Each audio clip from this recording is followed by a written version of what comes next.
Here, inside the ScanlyApp dashboard, everything starts from the project's workspace. This is where your team organizes sites, scans, reports, and quality history in one place.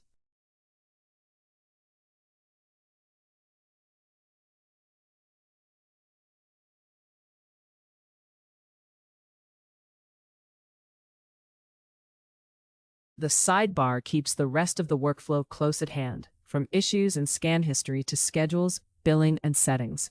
That makes the dashboard more than a one-off scanner. It becomes the command center for ongoing QA.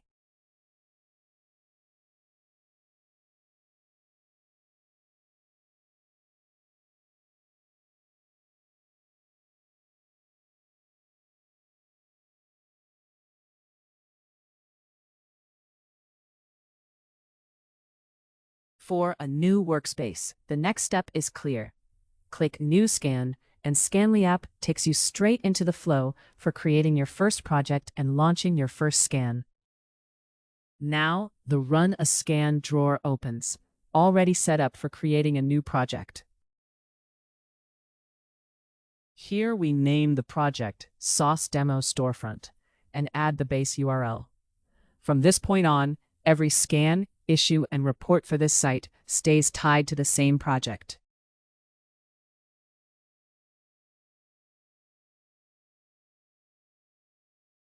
If the site has a login, ScanlyApp can scan behind authentication as well.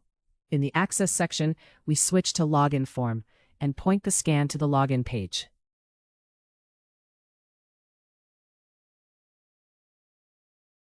Then we enter the test username and password so ScanlyApp can authenticate before crawling protected pages.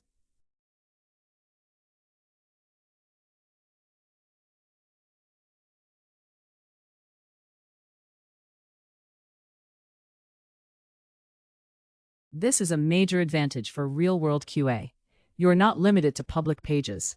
You can validate logged-in user experiences too.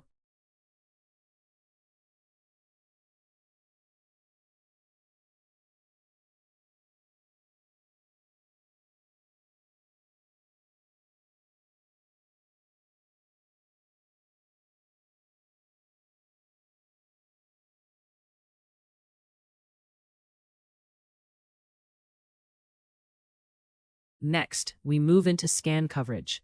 For this run, Site Scan is enabled, which means ScanlyApp will crawl and inspect the site automatically.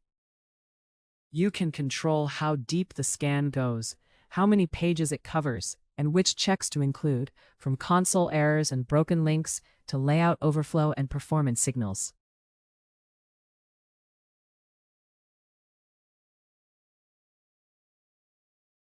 We are also saving these settings as the default for this project, so future scans can reuse the same configuration.